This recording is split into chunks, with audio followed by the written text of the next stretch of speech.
I must be going crazy. I can see a town that doesn't exist. My name is Samuel Baker. I'm a Yellowstone National Park ranger and I need some advice. I've spent my entire career fighting wildfires for the National Park Service, and after 2 decades in the field, I thought I'd seen everything. Then, about 4 hours ago, an entire town just appeared in the middle of Yellowstone National Park, and the other ranger and I are the only ones who've been in it. We're not alone, however, as you might expect from something appearing out of nowhere inside one of America's most famous parks. The town is home to many people, some of whom have been there for years. They all seem perfectly normal, but they aren't aware that they live inside a national park. My partner, Thomas, was the first to notice the town. He'd driven into the valley a few hours before dawn one morning and saw a brand new sign on the road. "Welcome to Hungry Horse," it read. When he drove past the next bend in the road, he saw the motel. That's when he turned around to come and get me. The two of us had driven up the valley together in our trusty old Chevy Blazer and taken the long way around because we hadn't wanted to pass through the town until we were sure what it was.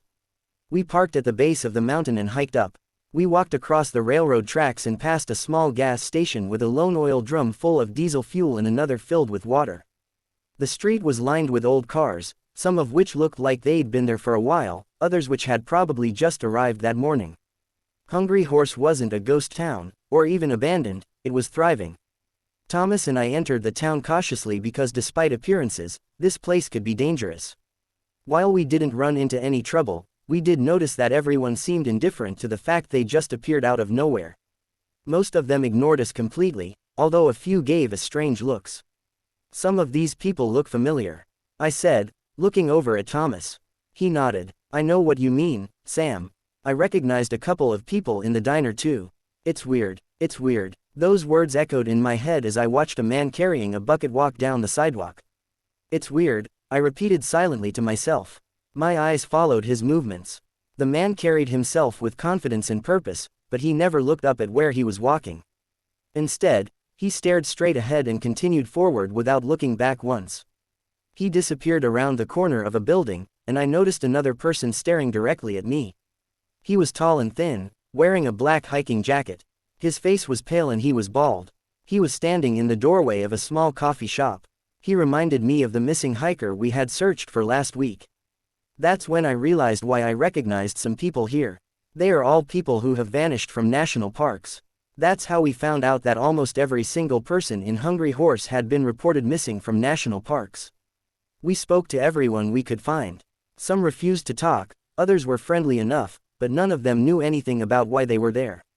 As far as they were concerned, they lived in Hungry Horse, Montana. They weren't sure exactly when they arrived there. A lot of them couldn't remember much before arriving in Hungry Horse. They also told us they'd been here for years. Many of them had been born and raised in the town and believed it was the real deal.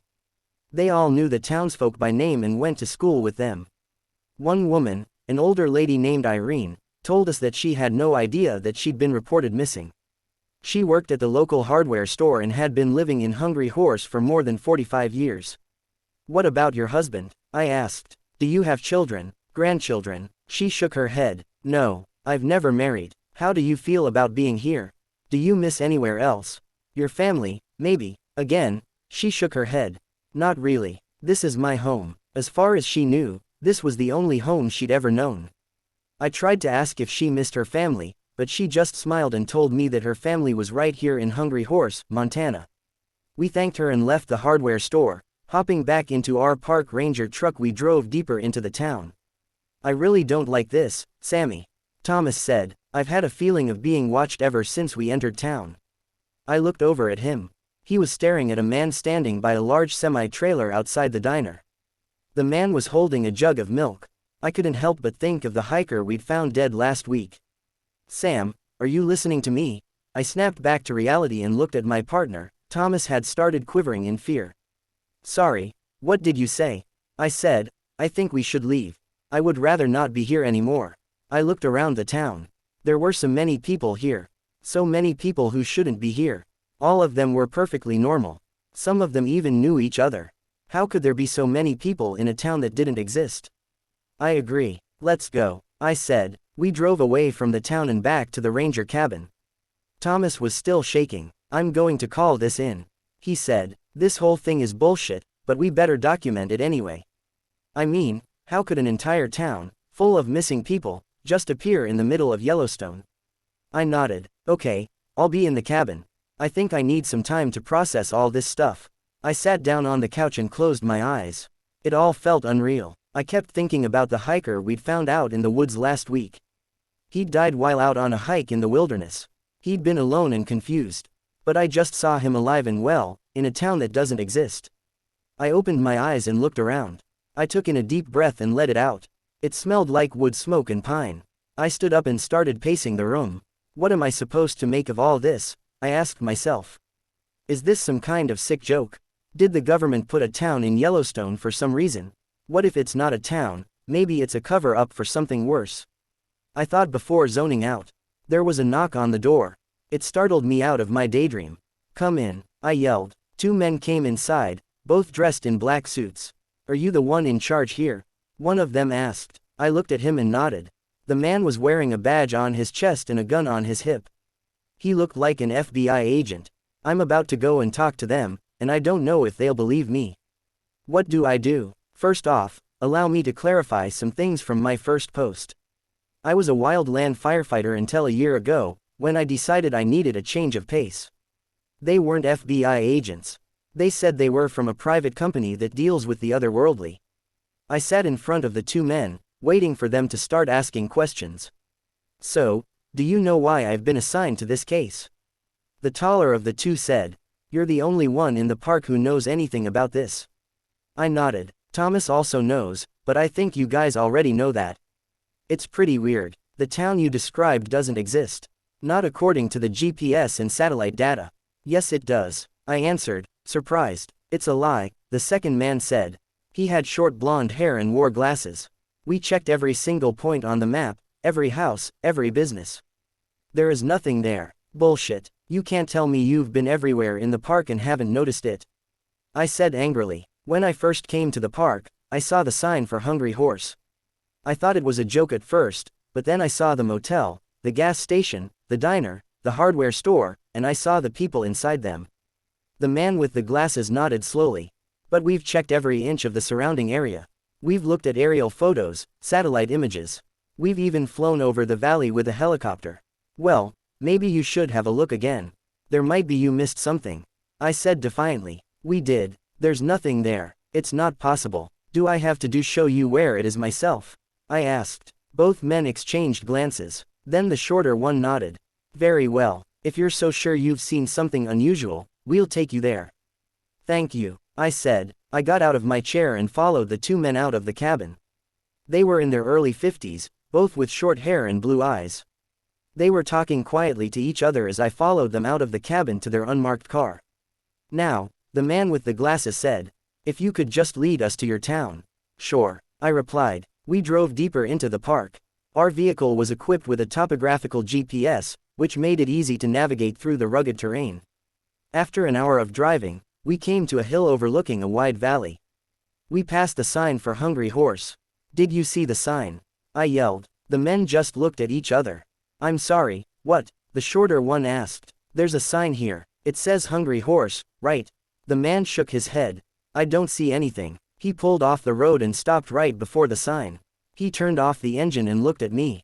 "Maybe we should get out and look again," he suggested. I agreed. I got out of the car and ran over to the sign. "It's right here," I shouted. He walked up behind me and looked over my shoulder. "What the hell is this?" "It's a sign. It says Hungry Horse," I yelled. He looked at me and glared. I grabbed his arm and pulled him over to where I could see the sign. "Can't you read?" He pulled away and rolled his eyes. "Read what?" "It says Hungry Horse," I yelled. "What the hell are you talking about?" He yelled back. I pointed at the sign. "Look, the name of the town." The man sighed. "There's no sign there." I got angry and was about to yell at the agent when out of the corner of my eye I saw someone walking towards us from the out of the woods in the direction of the town. It was Irene, the older woman from the hardware store. My eyes lit up and I pointed at her. "Irene," I yelled excitedly. The agent turned to face the old woman. His eyes widened in surprise, and he opened his mouth to say something, but before he could, Irene hit him and sent him flying into a tree. "You shouldn't have come back, Ranger," she hissed. With lightning speed, She charged the agent with the glasses. "Run," I yelled and jumped into the car. It was too late for the agent. Irene had already snapped his neck. I frantically ran back to the unmarked car and tried to start it. The engine sputtered and failed to turn over. Irene stood directly in front of me, blocking my path back to the cabin. "What are you?" I yelled. "You should have never come here," she said. "You have no idea what you're getting yourself into." "What the hell is going on?" I yelled. She snarled and lunged forward. Her teeth had grown sharp, and she snapped at me, but I evaded her bite and rammed my fist into her stomach. "Goddamn it," I yelled. I grabbed her shoulders and threw her into the side of the car. She slid across the hood and fell to the ground. I jumped around the car and kicked her once in the ribs. "I'm going to destroy you," I said. She smiled. "I've been dead for years, honey." I was about to punch her again when a hand grabbed my arm and yanked me backwards. I spun around and stared at the person who grabbed my arm. It was Thomas, my partner. He had followed the agents and I. "What the hell are you doing?" I yelled. "Don't be stupid. We have to get back to the cabin." I looked at him and shook my head. "No, we can't run from these things," I said, flabbergasted. "What the hell is wrong with you?" He slapped me hard across the face. Shut up, just shut up." I rubbed my cheek and looked at Thomas in disbelief. "What the hell are you talking about?" His eyes were wide open with panic. I heard Irene starting to get up. "You have to leave now. Right now." He grabbed me by the collar and pushed me into the driver's seat of the dead agent's car. "Get in," he yelled. "And drive." "What about you?" I asked. "I can't fight them anymore. You know how many rangers they've taken," he said. "Just get out of here. We just found out about the town yesterday." "How do you know this?" I yelled. "You just found out about the town," he replied. "That does that mean?" "Just go. I'll keep Irene occupied." Get back to the cabin and read my journal. "I don't believe this." He nodded. "I know." I pulled a 180 and sped back down the road towards the cabin. I saw Thomas jump on Irene in the rearview mirror. He looked bigger than he usually does. He was standing on top of her, pinning her arms to the ground. "I hate you," Irene yelled. Thomas punched her in the face, and she went limp. "Stay down." The last thing I saw was Thomas running towards the town. I'm back at the cabin and reading through his journal. There's so much I never knew about him. Please subscribe and like the video, and thank you for listening.